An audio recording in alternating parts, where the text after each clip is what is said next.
Mm-hmm. I'm taking two habits and I'm putting them together so it feels like I'm getting more bang for my buck. And I really like a bargain. And I think most people do. And so it feels like, oh, I'm doing something, but it's kind of a bargain. Yeah, yeah, for sure. My grandma used to. Oh man, never mind. She used to. No, tell me, what did she do? She It's used gonna to be good. drive and answer emails on her phone at the same time. Oh, Habit stacking. oh my gosh, grandma. Yeah, she's still alive though, so everything's fine.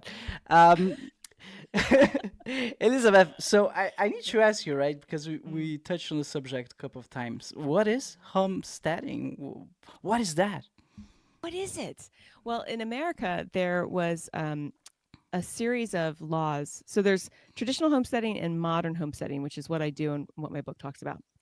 Traditional homesteading is mom and pa kettle out on the prairie, and they've gotten some land from the government, and like they live completely by themselves. They make their own clothes. They, fight off bears with rifles. They've got a pitchfork, and it's do or die. If they don't milk the cow that day, nobody drinks milk. This is what I grew up thinking homesteading was. I thought in America there's a TV show called Little House on the Prairie, and it's based on Laura Ingalls books, and it's all about like people are wearing bonnets and they live out in the middle of nowhere. And so that's what I assumed all homesteading was.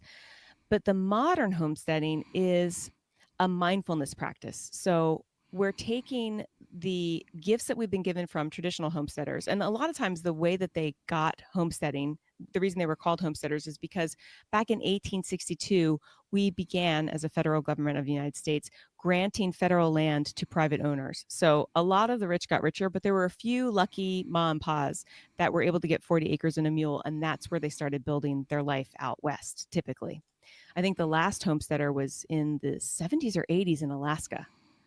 They stuck a little flag and said, I'm going to get this land is mine. And then they lived off that land from homesteading.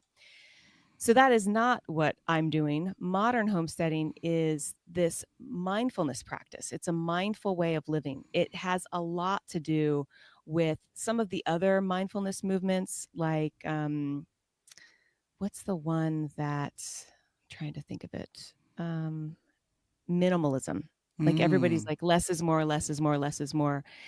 In modern homesteading, you can have a touch of minimalism in it, but it's mostly getting us back away from the screens and getting our hands to be moving and using again, and creating things just with our kind of connecting to our own innate resourcefulness. So people used to think like there's nothing I can do, right? If the food system is broken. And as we saw in 2020, I don't know where you were, but I remember walking to the grocery store and I wanted to get garlic and ginger because those are two highly medicinal herbs in Chinese medicine, in my medicine. And so I went there, and they're great for respiratory illnesses. And we had a respiratory illness that was going on.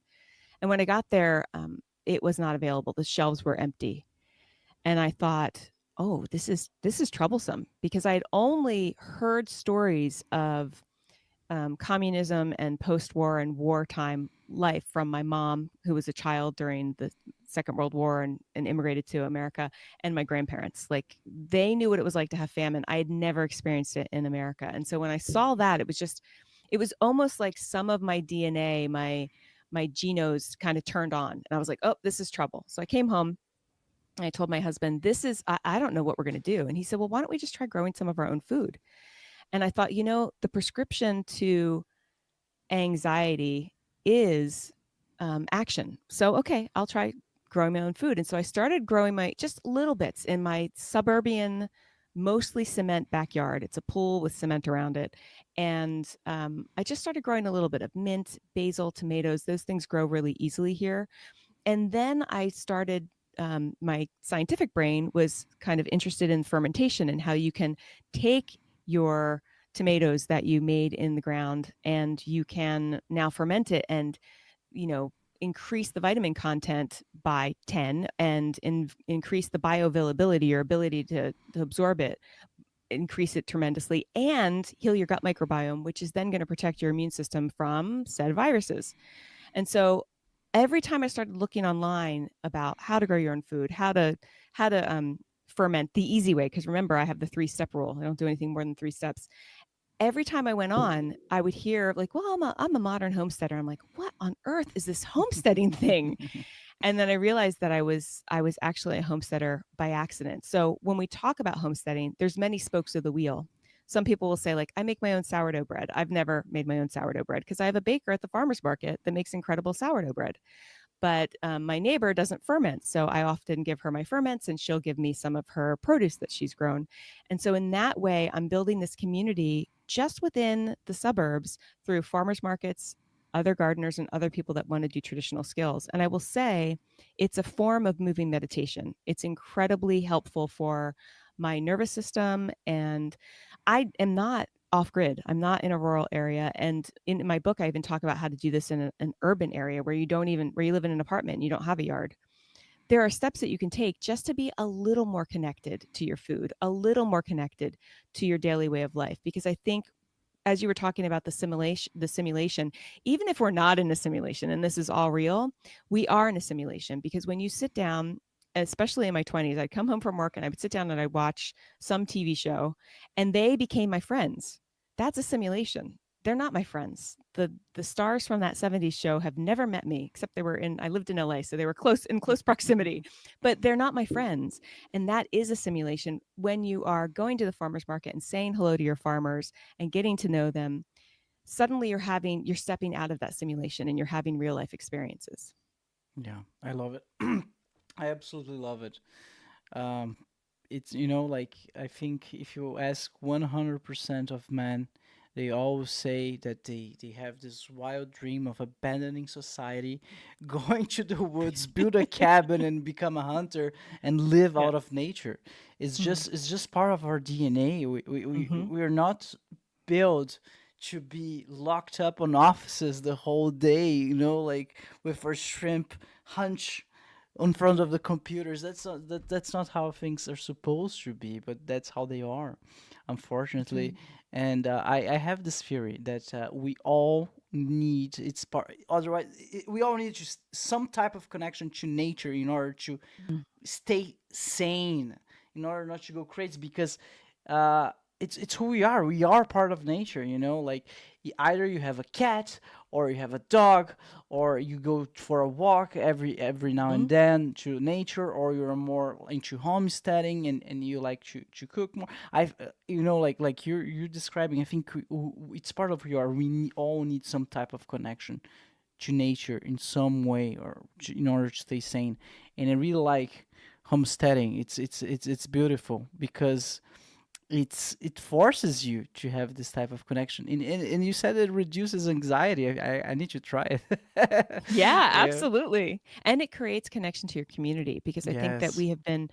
that got taken away from us from just the digital age. Like it's so easy to be in your house and never go out, especially if you work remotely and never Mhm. see another human being. Like I could easily continue to learn Spanish online. That's how I learned French and German, and yet I insist that like there are Spanish speakers here. I'm going to make sure that I learn with people in person that I can hug and smell and see and laugh with. That is essential. Now, you talked about corporate world. I did live, I worked in corporate America for a time, and it's definitely not my bag. It was too much fluorescent lighting. Everybody looked like they were just sleepwalking through life. As a matter of fact, I wrote a song called Sleepwalking Through Life while I was there because people would be counting down the days till retirement. And I was in my 20s. I'm like, this is not the way to live. But let's say you're there and you're not as allergic to it as I am. How do you get nature in the corporate world? I would recommend going outside, finding a patch of grass. A lot of corporate industrial parks have grass, and just taking your shoes off and walking in it for 2 minutes. That's it. For me, what I would do is I had an hour lunch, and good old American ethics. I was forgetting to take lunch, and then I decided, no, I'm going to start taking lunch, and I'm going to savor this. And so I would drive to a park which was 10 minutes away. I'd walk for 10 minutes, I'd eat for 10 minutes, and then I would drive back. And I just got a little bit of nature each day. It's so important. Even in the mornings when I take my dog out, like we have a dog run, so I don't have to go outside with him, but I go outside with him and I check on my marigolds and I just look around and allow that light, that sunlight to hit my eyes so that I remember that I am a living human being. I'm not a digital avatar. Maybe we are. We don't know. At least I've seen, I wouldn't be so certain. I don't know. well, don't you have a cartoon of you on your Instagram, so you might be an avatar, but I'm gonna break out of that. Yeah, I'm joking. I'm joking. Yeah, this morning I always go for a walk every day, right? This morning Oh, I just went for my usual walk. I decided to take another route. There's a hmm. river nearby. I need to walk like 10, 15 minutes, but I just went there, sat in the bench and look at the river. Like it feels like a reset button, just washes all of your worries away. But then you need to you need to go Yeah. back at some point. You need to go back. Well, Yeah. that's pretty healthy. Now tell me, Mm. how do you get yourself motivated to take that 15-minute walk, and how did it start? Oh, okay. That's a what gets me motivated. It's